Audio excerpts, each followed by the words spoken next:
Well, good morning, good afternoon, good evening, whoever you are, wherever you are, whenever it is for you. For me, it is just past midnight on Friday, the 30th of May. That makes this the news for Thursday, May 29th, day 1191 of Vladimir Putin's war of aggression against the people of Ukraine. How do you do? I'm Peter Alexievich, and this is the Live at 5 from Kyiv, coming to you live from this major European capital currently under siege by the orc hordes. How do you do? Hey, Manda Bear, I see the peeps are coming in. Hey, Daniela. Hey, Reggie. Greetings, Holly. Hey, Nicola. Hey, Darlene. Mike Kelly. Mark, how you doing? Monzi. Hello, Romania. Good job shooting down those drones, Marion. Good job shooting down those drones. Hey, Herb. Hey, Mel. How's everybody doing tonight? G2, Dawn. Dawn reminds me, Dawn was our sponsor last night of the live. I want to thank our sponsor tonight, who is Ted Greenhow from Calgary, Alberta, Canada. If you are a homeowner looking for a new home or looking to sell a house, maybe give Ted a call. He's a guy who supports Ukraine, that's for sure. Hey, Mike Kelly. So big thanks to Ted. How's everybody doing tonight? Hey, Chris. Hey, Nightshade. Nightshade, of course, has the Peter's Peeps groups on the Book of Faces. If you're on Facebook, join our Facebook group, Peter's Peeps. Hey, Mad Mike. You and me both, Mel. There's our sponsor. Hey, Ted. We were just talking about you. All right, so let's get to the news, shall we? Russia is now less than 16 days away from hitting the grim milestone of 1 million men lost in this conflict. Now, that's not KIA, right? That's a combination of KIA and WIA. Well, Michael, you live in the desert. What do you expect? I mean, really. So this grim milestone is rapidly approaching. And I published a video today of a cargo plane, one of those big military cargo planes like an American C-130. Only I think this one was an IL-76. Unloading coffins in Moscow. Just loaded to the gills with coffins. We got video recently from the Atesh Partisan Group in Rostov, Russia, of the crematoria there spewing fire and smoke as it tries to dispose of the dead. The smoke is so thick over Rostov that people are complaining about it. Chris, we'll get to that in just a second. Hold on, because we've got a lot of reactions from Russian state media on that subject. So give me 1 second here. There is some, what they are calling bombshell reporting from Dan Watch, which is a Danish media outlet, and Der Spiegel, which is a German media outlet. These guys somehow, right now, hang on, follow my logic on this. These guys acquired 2 million documents, reportedly from a publicly available database on Russia's renovations to their nuclear arsenal facilities. Okay, now stay with me here. Russia keeps threatening nuclear war, right? They keep threatening everybody with, it's not a bluff. It's not a bluff. It's not a bluff. Now, first of all, what do you think is more likely? That somebody who says it's not a bluff is bluffing, or that somehow the Russian nuclear program was able to escape the entrenched corruption of the Russian army. And every penny that went into that program, which, by the way, is only 1/5 of what America spends on its maintenance costs, every penny of that program went to what it was supposed to go to. These documents are hysterical, right? They talk about the refurbishment of gym equipment for the soldiers. Are you fucking kidding me?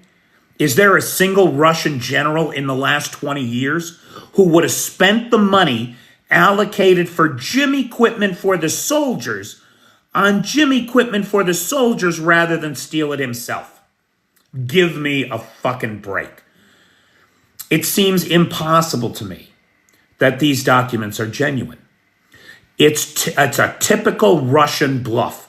Rather than actually spend the money to modernize those sites and equipment, they paid a pittance to some jerks in Ghana or someplace to manufacture 2 million phony documents that says that they spent the money on the renovations of the nuclear facilities.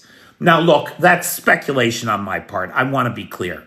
And it may show a certain cynicism that I have developed in listening to anything that comes out of the Kremlin.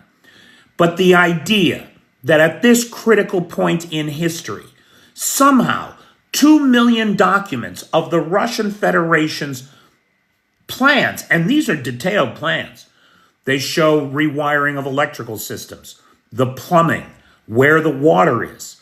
They show, in fact, according to the experts, numerous security holes in the apparatus of Russia's nuclear arms program. It seems impossible that all of this juicy intelligence just happened to fall into the hands of the West at a time when Russia is increasingly desperate and increasingly threatening nuclear Armageddon. With Medvedev just the other day reminding President Trump that a really bad thing would be World War III. President Trump should remember that, right? So it doesn't seem credible to me. It seems exactly, Little Red. It's very convenient, isn't it? It's far too convenient, if you ask me. Now, that doesn't mean that they're not real. They could be, I guess. But it reeks of Russian disinformation. Do I think Putin will forever get away with his war crimes? Chris, I think that Putin only has one future, and that is to be torn limb from limb by the Russian people. That's the future for Vladimir Putin. I mean, if he were to escape and surrender himself to The Hague, he might avoid it, but he will never do that.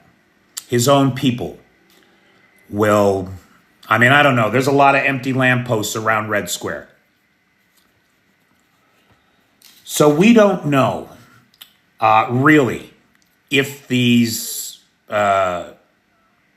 systems are functional even, these nuclear systems. Russia seems to have a real problem. They haven't had a single successful test of a nuclear-powered or a nuclear device in many years, at least 13 years. They haven't had a successful test that we're aware of. And I think it's because of the brain drain, right? Who wants to stay in Russia? If you've got half a brain, you get the fuck out. As we saw 1.2 million men do at the start of this war. Okay, now, the big news in my mind is how Ukraine is striking back against Russian territory. Drone attack after drone attack, night after night. Now, you'll note, I will note, the restraint of the Ukrainians. From May 8th, for about 2 weeks, There were no attacks inside Russia while all this ceasefire talk was going on. Fighting at the front didn't let up. The Russians continued to attack at a pace of about 147 offensive attacks a day. And so the front line stayed hot. But attacks inside Russia during the hopeful days that maybe there would be a ceasefire, Ukraine didn't do it. They held off. Well, now that it's clear that there is not going to be any ceasefire, Ukraine is really taking the gloves off, boy. Just last night, we saw, about a half a dozen military industrial targets hit. 3 of them microelectronics plants. The Avangard plant outside of Moscow, which builds S-400 and Tor SAM systems, and is one of the primary microelectronics producers for weapon systems inside of Russia, was struck. Now, we don't have a damage assessment yet, but according to Russian authorities, 11 fire trucks and 41 men took several hours to put out the fire at the plant. And that was only one of many strikes last night. We saw drones hit Moscow, Tula, Ryazan, Bryansk, Kursk, Belgorod, and others. The Angstrom microelectronics plant was also hit. The Elmore microelectronics plant, which is a major hub for weapons-related components, was also hit. A chemical plant was hit. We saw the destruction of a Strela 10 short-range air defense somewhere in the east. The Russians had about 350 of those. They're probably down to less than 300 now, thanks to the Ukrainians. Increasingly, we are getting drone footage from the front lines of drones finding hidden tanks, hidden inside barns, buildings, parking garages, and being destroyed on the spot by the drone operators. For Russia's part, their overnight attacks killed 3 civilians here in Ukraine. One in Sumy, one in Rivne, one in Zaporizhia.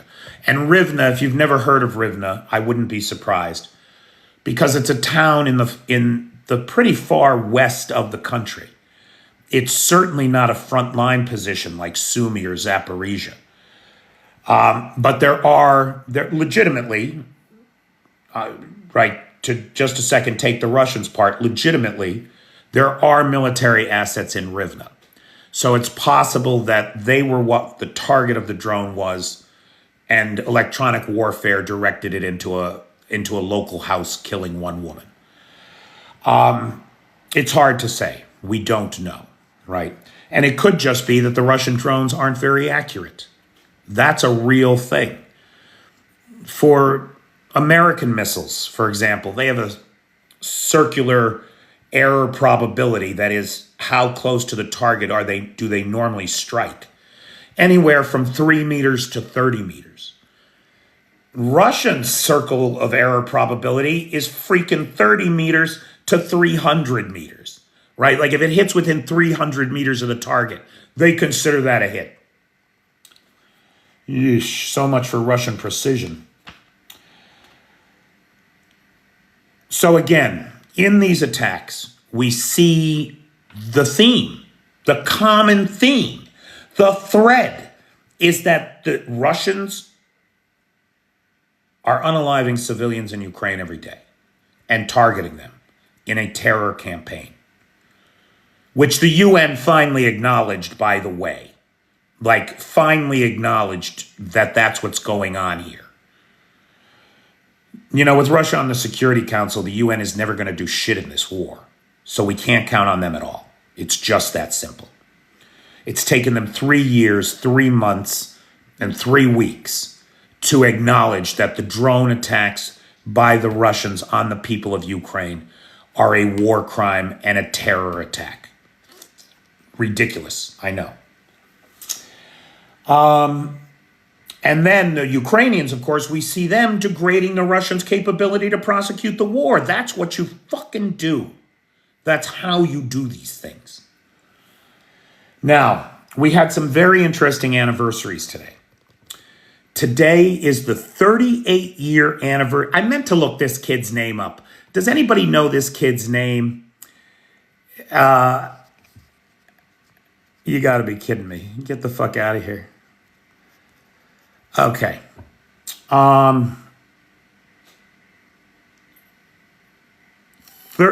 Does anybody know the name of the kid, the West German kid, who 38 years ago today flew a plane, a little light Cessna, I think it was a Cessna, into Red Square from West Germany, showing the world that the myth of Russian air defense was just that, a myth. Matthias Rust, that was that kid's name. Thank you, Leo. Thank you, Pugga Mahone. Remember that Nightshade? Right? I was in college at the time. And it was just an amazing moment in Cold War history. Anyway, Matthias Rust. It's today in Red Square.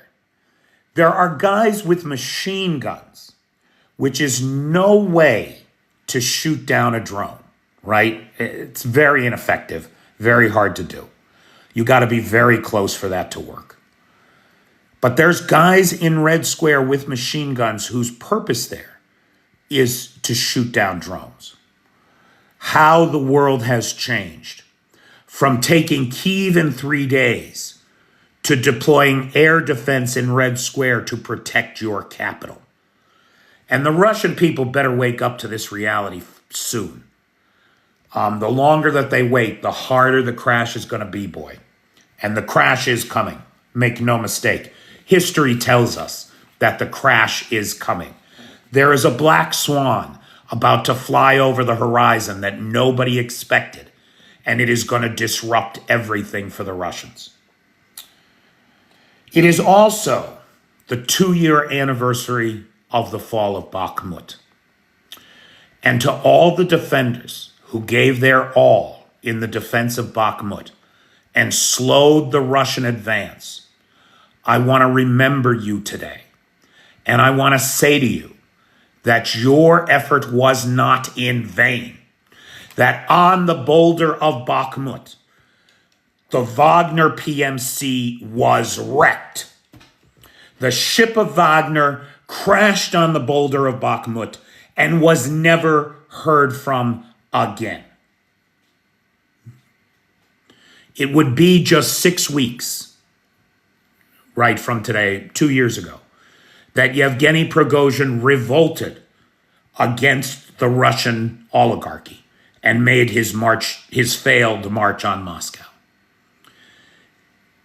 It's just another 4 weeks after that, just 10 weeks from now, 2 years ago, that his plane with all his senior commanders fell from the sky in a fireball, executed in the most public and spectacular fashion.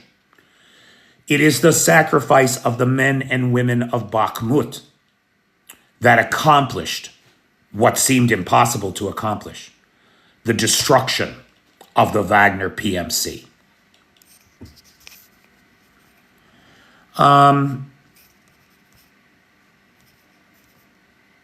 Okay. I will address that comment. I've muted that person because that person is a liar. Guys, to the best of my knowledge, I've looked at a lot of these cases. You see a lot of video online of people supposedly being dragged away from military service, right? Kidnapped, shanghaied off the street. Now, in every one of these videos that I have looked at, or I shouldn't say everyone, virtually all of them, the person, if I've been able to find out who the person is being dragged away, it always turns out that there is a warrant out for their arrest and they're just being arrested by the police.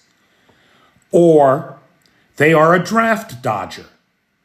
They have been called up. This is a country at war. There is such a thing as the draft here. Men of military age are required to be registered, and if they meet the requirements to be drafted, they can be drafted. If you go into hiding from your responsibilities to the government at this time, what happens to you in the United States? You go to jail. Same thing here. You can't do it. You're needed. If your country is to survive, you are needed. So in virtually every case, that's what these videos are. I don't know of any case, and have been completely unable to find anyone who can point me, because I know a lot of guys here that are of military age, and we have this conversation all the time. Do they know anybody that was shanghaied the way Russian propaganda says they're doing here in Ukraine? No one can point me to a single example. So while it may be that there are recruitment agencies in Ukraine that are doing unprofessional, uncommon things, it does not seem to be policy, not by any stretch of the imagination.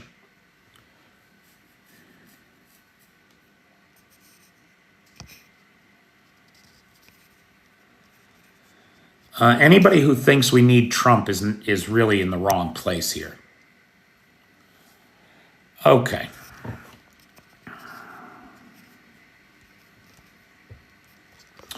Now,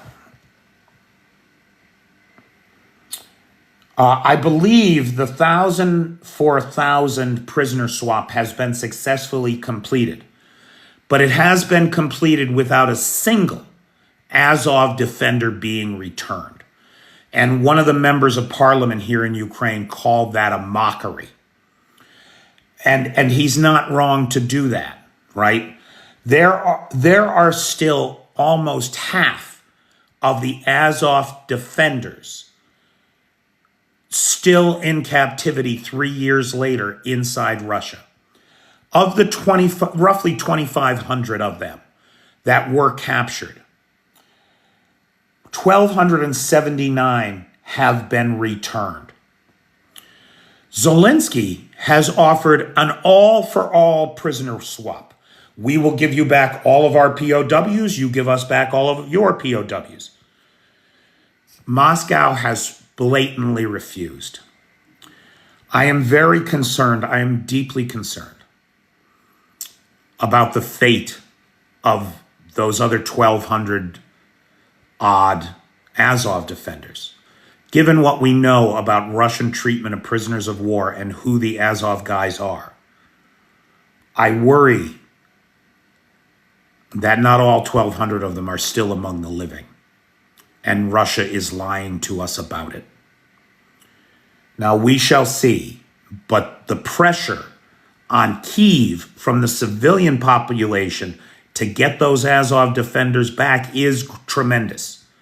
Everybody wants to see the defenders of Mariupol returned. So we shall see. Now, Putin, on the subject of the nuclear arsenal, right? I hope you're right, Kamuli. I hope Putin is running out of help. But on the subject of the Russian nuclear arsenal, it's not a nuke, but it's a refurbished nuke, right? The Oreshnik is a variant of the RS-26, what were they called? Not Roblox. Rubex, sorry. The RS-26 Rubex missile. The vaunted Oreshnik, the mythical Oreshnik, the bullshit. Am I frozen? People are saying I'm frozen. Am I frozen? Hello? Pugga Mahone says nope. You good? No. Okay. All right. So the Oreshnik is a myth. These things, they don't work because they're supposed to carry a nuclear warhead. So they don't have the payload capacity for conventional munitions. And so they depend for their explosive power on the kinetic energy of re-entry. You have an empty warhead that comes in at 11 times the speed of sound. Now, legitimately, that will vaporize everything in a 4-meter radius, right? There is that. And it will light anything in a 4-meter radius on fire. But that's it. That's it. You get a 12-foot hole in your ceiling from this thing. There's no certainty that it will even burn down your house. Russian mill bloggers, after they used the Oreshnik on Dnipro, Russian mill bloggers were out of their minds that there had been so little damage. It's $120 million piece of shit that we're all supposed to be quaking in our boots over because it's so scary. Ooh. Oh my freaking God. It's about as, well, never mind. I won't, I won't say that. It's not scary. It's not scary in the least. It's a bullshit empty threat. At $120 million a piece, they only have a 50% launch success rate. One of them that they launched and hit Dnipro, right? The other one that they launched blew up in its own silo. So it's a joke.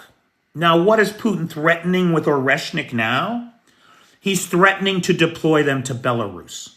Now, he's already in contravention of the Nuclear Non-Proliferation Treaty by purportedly, he claims, and so does Lukashenko. I don't know that they're to be believed. But if they are, they have staged nuclear weapons in Belarus in violation of the nuclear weapons prohibition. Now, at the same time that this is happening, that he's saber-rattling Oreshnik, everybody be afraid of mighty Russia. He's begging Lukashenko for potatoes. Potatoes. There's a potato shortage in Russia. A potato shortage in Russia where everything is potato. Oh. So the Russians can't grow enough potatoes to make their vodka, and feed their people. And the price of potatoes, depending on the region of Russia, has doubled or even trebled in the last year because inflation is completely out of control inside Russia. The economy is wildly overheated. Things are bad. Now, I do want to say I have been in Odessa, and I can assure you that the number of people in Odessa waiting for the Russians, as this Alexei claims, is somewhere under 5%. Now, maybe there's a bigger contingent that I didn't become aware of, but it seems to be a very small percentage of the population. Not to say that it doesn't exist. Alexei's not wrong. He does represent a small group of Russians transplanted to Ukraine or Ukrainians who benefited from the Russian system of corruption, who are waiting for Russia to return. This is significant because it highlights the torn loyalties, the deep roots of Russia and Ukraine. And that's a real thing that only the Ukrainians can figure out. Who's a traitor and who's just pathetic? Alexei, of course, is paid to be here. We know that from his IP address.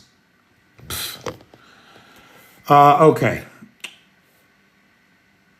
Now, after Istanbul talks, right, it looks like Istanbul is on again for Monday, June 2nd. Russia and Ukraine will be back in Istanbul to resume negotiations, according to Lavrov and Medinsky and some other people on the Russian side. I'm not sure that Kyiv has confirmed its participation in those talks. However, at the conclusion of the last Istanbul summit, both sides were supposed to come up with a written statement of their goals and objectives and what was acceptable to them. The Russians are calling theirs a memoranda for peace. And we'll talk a little bit about this more in just a second. The Russians are talking about their memoranda for peace, which they will unveil in Istanbul on Monday. That's right, Michael. It's Istanbul, not Constantinople. So if you have a date in Constantinople, she'll be waiting in Istanbul. Don't forget it. Now,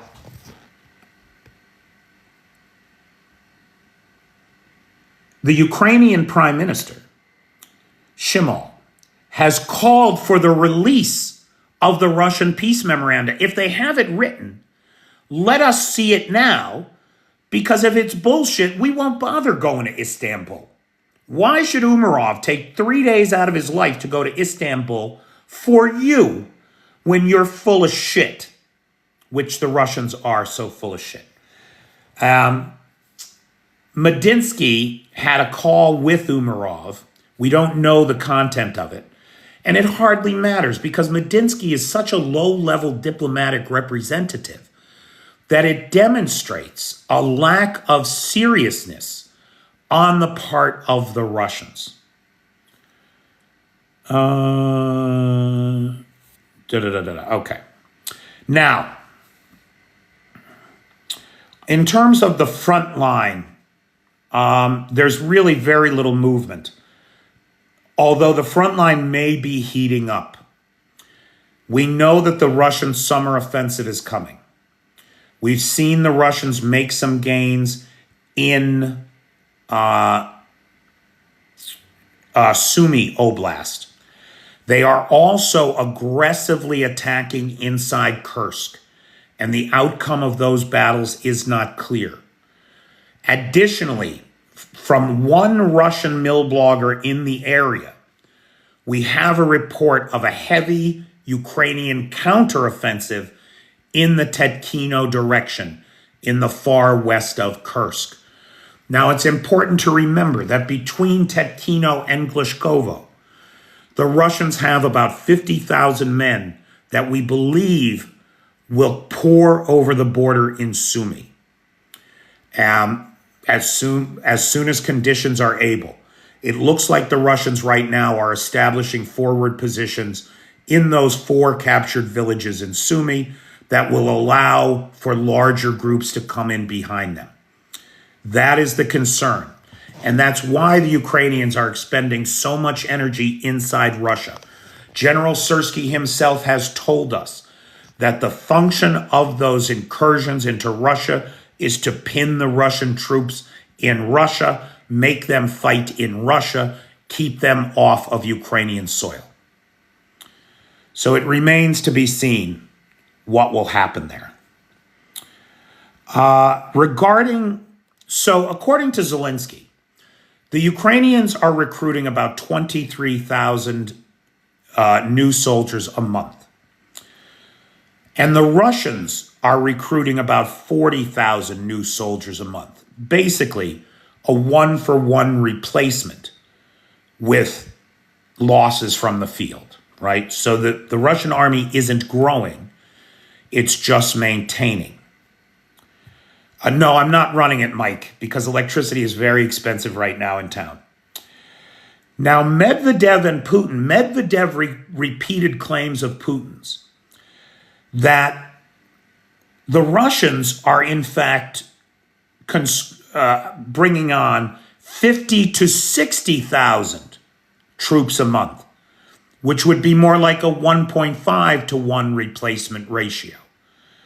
Now, we can't independently verify this, but according to Medvedev, dig this, since January 1st, 175,000 recruits have signed military contracts, while another 114,000 have joined volunteer groups, volunteer units. That's a little bit over 1,200 new recruits a day. Well, that doesn't make 60,000, right? So it's very hard to say what's going on there. it is likely that the Russians are exaggerating the success of their recruitment drives.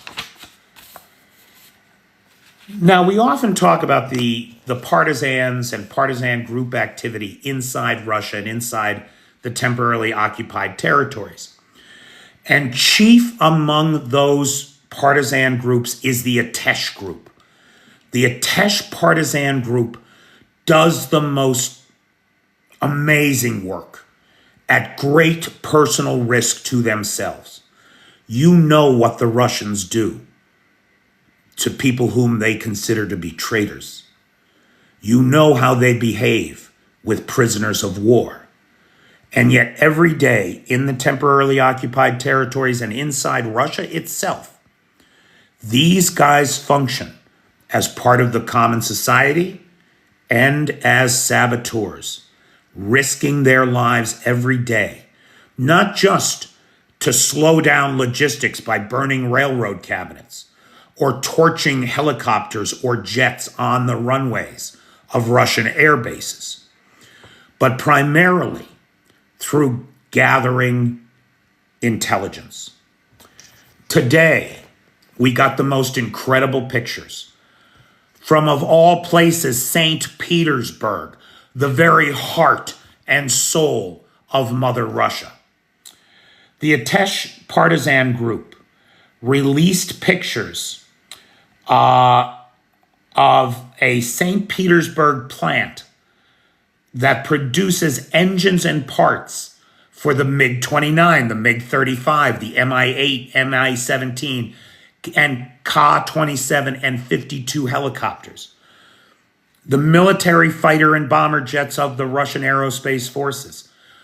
The rotary wing staples of the Russian aerospace forces. Their engines are all produced in this plant in St. Petersburg.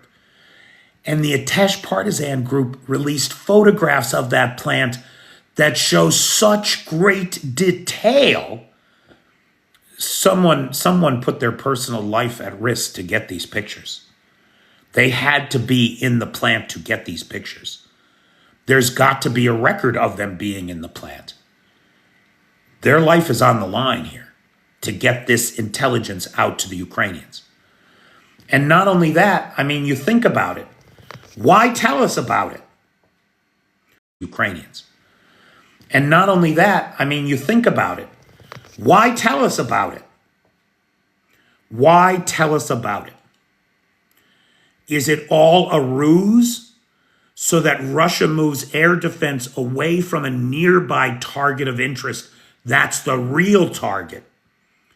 Do they move the air defense there because Ukraine's not even going to hit it? Or will Ukraine hit it if they don't move the air defense from the other target? I mean, the Ukrainians are playing 3D chess. There's just no doubt about it. The Russians, on the other hand, are playing hopscotch. Now, this is very interesting to me. And it gives me hope. It does. This gives me hope. Just listen, especially if you're an American. Listen to this. So two members of the House of Representatives, not senators, but a Republican congressman from my home state of Pennsylvania. I did not vote for him, by the way. But a Republican congressman from Pennsylvania and a Democratic congressman have drafted joint legislation called the Disrupt Act of 2025. This bill, currently in the House, talks about growing concerns about the cooperation between Russia, Iran, North Korea, and China. And this is a very reasonable thing to be concerned about. Our greatest enemies, 3 out of 4 of them, are currently working together to defeat Ukraine militarily. They're on the battlefield together. Iran may not have sent troops, but they send lots and lots of weapons to kill Ukrainian civilians. North Korea doesn't just send weapons, they send soldiers.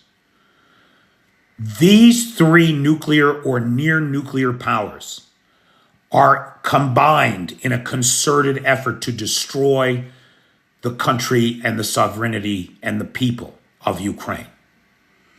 And it is about time that the United States formulated a strategic response to this ongoing cooperation between these pariah gangster states. It is about time. Now, you all know my feelings about the current president. It is my belief that he is on Team Russia.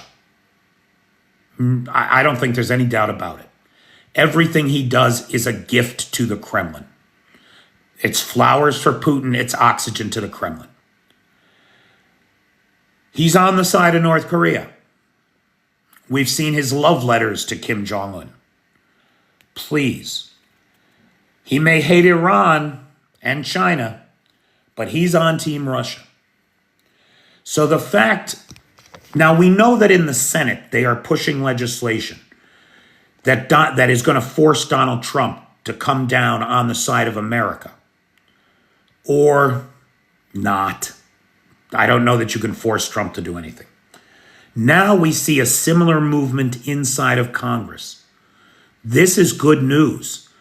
If the legislature can pressure the president into formulating policies that are actively opposed to our enemy's progress in the world, that would be a good start for this administration, boy, instead of embracing them all so lovingly.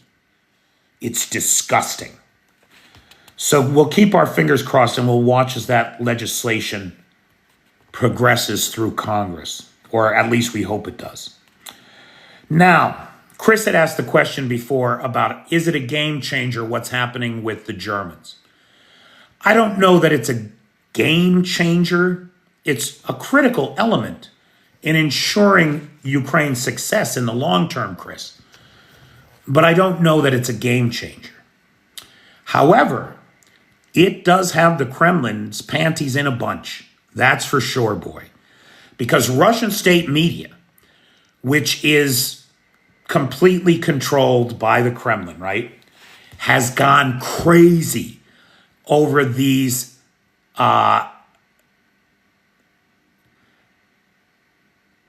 just mute him, Jay. Don't warn him, just mute him. Rudeness will not be tolerated here. So Russian media is going crazy over the new military deal with the Germans and the things that the Germans are saying. The Germans are saying that they will not make it publicly known if they provide Taurus. So we're all going to find out that Ukraine has Taurus the same day that the Kerch Bridge collapses into the water, the same day that the Russians find out that Ukraine has Taurus, right? The Germans are saying that they're going to fund and support the development of true long-range weaponry here. Cruise missiles that can travel 2,500 kilometers, 1,600 miles. That's good news for the Ukrainians. Not to mention the 5 billion euro for weapons purchases that Germany has just allocated to the Ukrainians. So the Russian media is freaking out about all of this and is threatening Germany, right? Some of them are threatening to nuke Berlin again, right? Which we've heard over and over and over again in this conflict. But they are going crazy. Threatening Germany. Meanwhile, Trump is the best American president in Russian history. There has been some trolling of Trump lately in the Russian media, but for the most part, he is their darling. They are popping champagne corks all over Moscow every time he opens his mouth. He says that Zelensky, everything that comes out of Zelensky's mouth causes problems. The Russian media treat him like their darling. Now that alone should be an impeachable offense. If you're the president of the United States and you're not pissing off the Russians every day, you're an asset. And you should be out of a job, in my opinion. Now, the Russian media is trying to, it's amazing to me, but they're doing a remake, a re-imaging campaign on Vladimir Putin.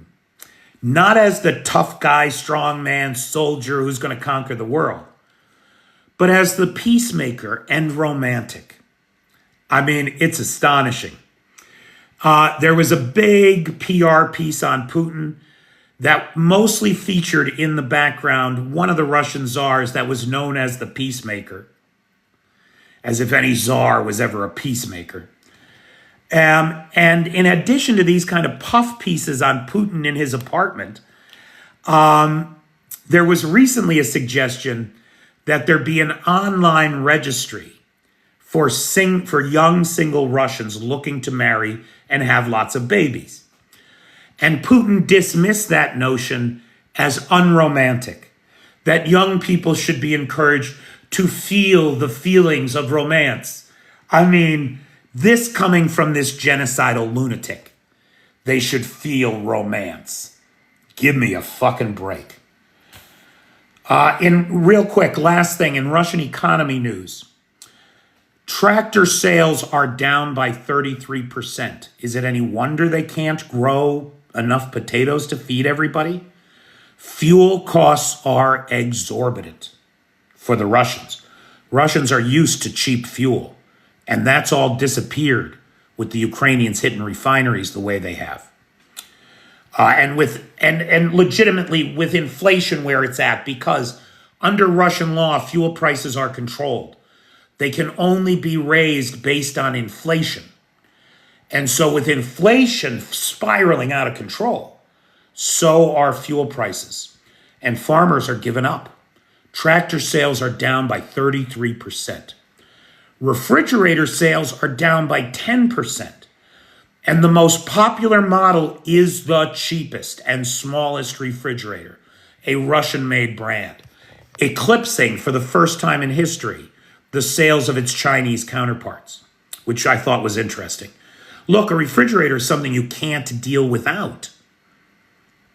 If sales are down by 10%, that means that there are lots of people eking along with inadequate solutions. The ailing state of the Russian economy, I think, is clear to everybody.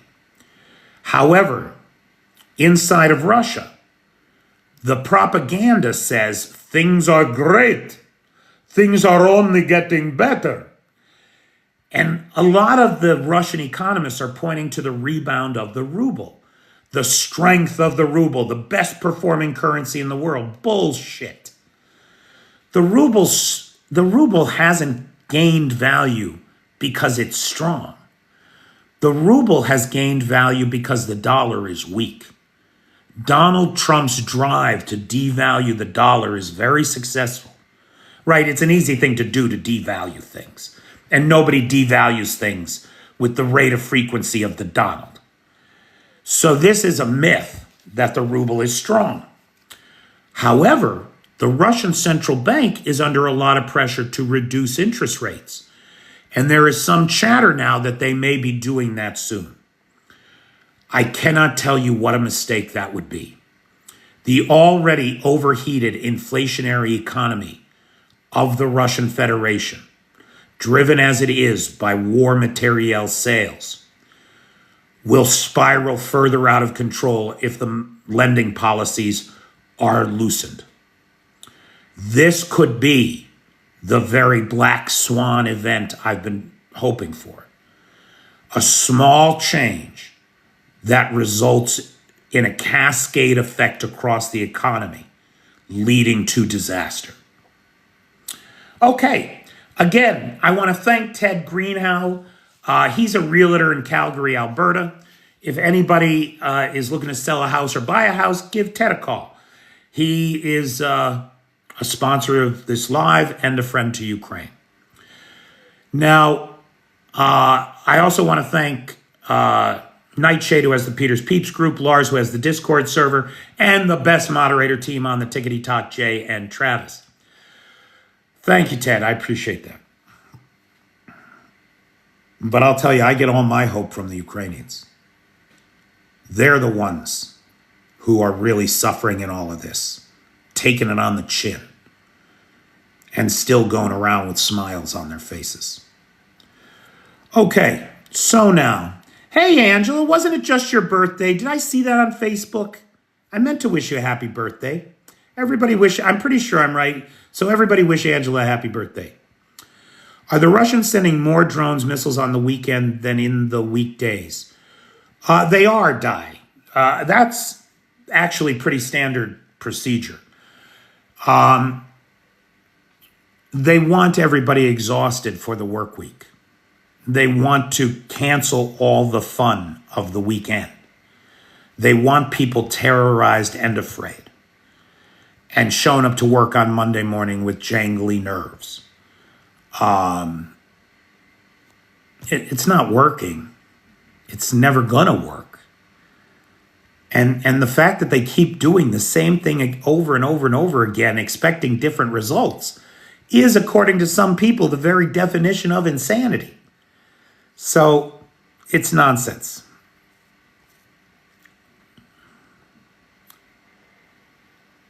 The Russian ruble has gained value against the US dollar. The Russian ruble has gained value against the US dollar, which is down.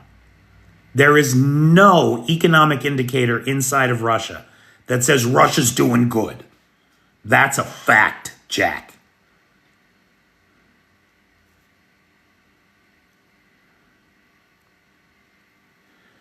Yeah, Slade, Russia's got deep pockets. China's got deep pockets. Russia's got deep pockets. We are finally seeing the tank storage locations emptied. The armored vehicle storage facilities empty. They've burned through the entire inheritance of the USSR. It's inconceivable. Hey, Robbo, long time no see. Hey, Pugga Mahone. Hey, Simon. Is the Gravehawk and the new thing we sent doing work? I assume, Mel. I mean, those two weapons are just a small piece of the overall puzzle, and they don't get any headlines. That's it, Cheshire's Cheese. They want to demoralize Ukrainians into submission. Do you sell cheese, or is that a thing, Cheshire's Cheese? I don't know what that is. We used to have a Cheshire's Chicken in the United States, but I think they went out of business. At least the one near me did. When will the economy collapse?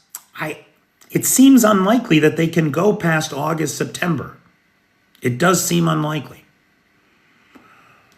We'll see. Brent crude prices exceeding $65 per barrel have strengthened the Russian economy and currency. Stefan, I don't know even how to respond to that. That comment is completely... I mean, I guess, okay, you're right. 2 months ago, when the price of oil was above $65 a barrel, yeah, that was good for Russia, but those days are over. The price of oil has collapsed, and it's going to affect the Russians. Night, Mel. Oh, Russia's gold reserve. You got to be kidding me, pal. Russia usually keeps 500 tons of gold on hand, right? They usually keep 500 tons of gold on hand. However, before the war, they ramped that up to 700 tons. 700 tons. Holy cow, right? You know what they got left? Just that extra 200 that they put in as a buffer. They're down to 200 tons of gold. So remember, the Iranians get paid in gold for their shaheds. So they are down now to just the buffer that they put away before the war started. And I think I want to say about, I guess at the current rate of exchange, it's about 28 billion in yuan, in Chinese yuan. That's all that's left in the sovereign wealth fund.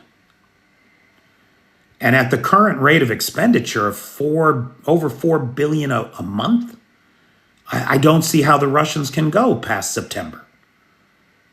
They'll be limping along if they can.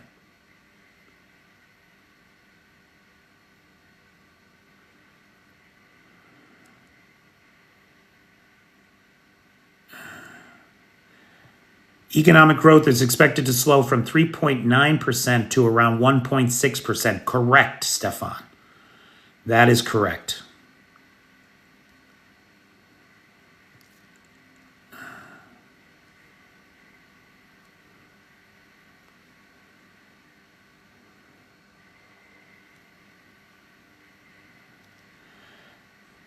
Africa's another question, Jay, right?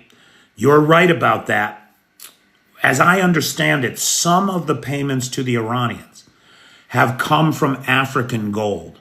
So the gold flies right from Africa to Tehran, and then the drones get put on ships across the Caspian Sea to Russia.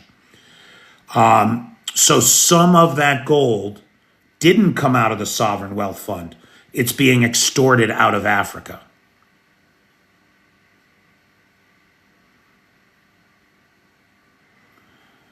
No, Satra, that's not accurate. That Russia's GDP growth is standing strong at 4%. That's not accurate.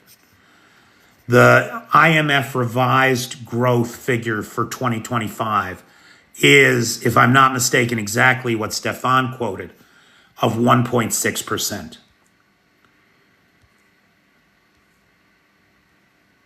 Chabad Lubavitch Theater. I have no idea what that is.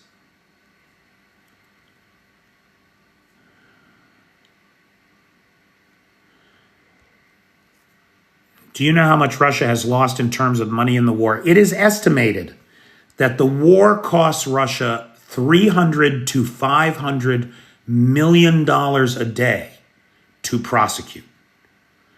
So that's somewhere around $1 billion every 3 days. Roughly 2.2 billion every week. For 3 years, 3 months, 3 weeks, and almost 4 weeks, almost 4 months. So it's huge. And then that doesn't count the lost equipment, the capital investments that had been made in things like Nibu radars, tanks, APCs, etc. Ukraine can't interdict the supply chain from Iran. They don't have the capability, they don't have access to the airspace to get to the Caspian Sea from Iran. They don't have the capability, they don't have access to the airspace to get to the Caspian Sea. It's too far away, it's surrounded by Russian-friendly countries, that it's not an option for Ukraine. They don't have the resources to interdict in the Caspian Sea, Martin.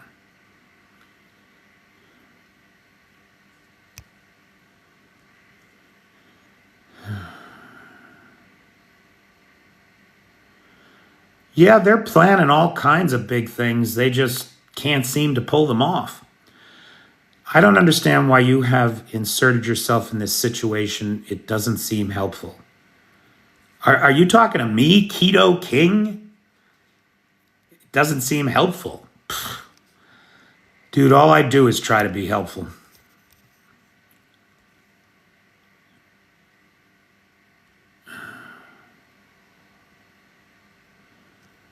Oh yeah, China's got its eye on Siberia. If Putin's even still alive, there's a part of me that says, you know what? I think Putin's been dead a while. And the Russians are so afraid of what will happen when Putin is gone because the orgy of violence in the power vacuum of Putin's demise is going to be biblical, I think. I really do. And so they may very well have just been propping up this regime with doubles for the last 2.5 years or so. He could be in a coma. He could be dead. We don't know. Nobody knows. And you can't trust these bastards 1 inch. Thanks, Di. Well, Tom, World War III started on February 24th, 2022. Make no mistake.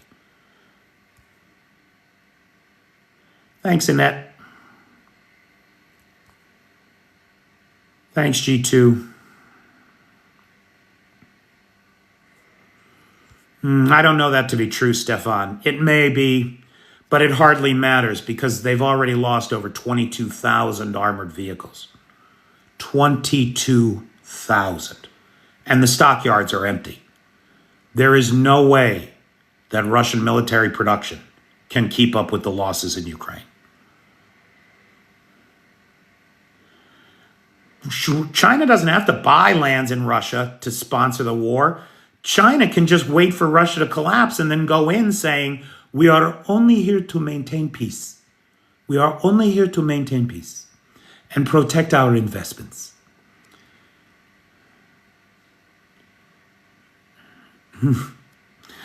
I was thinking more biblical, like as in Sodom and Gomorrah.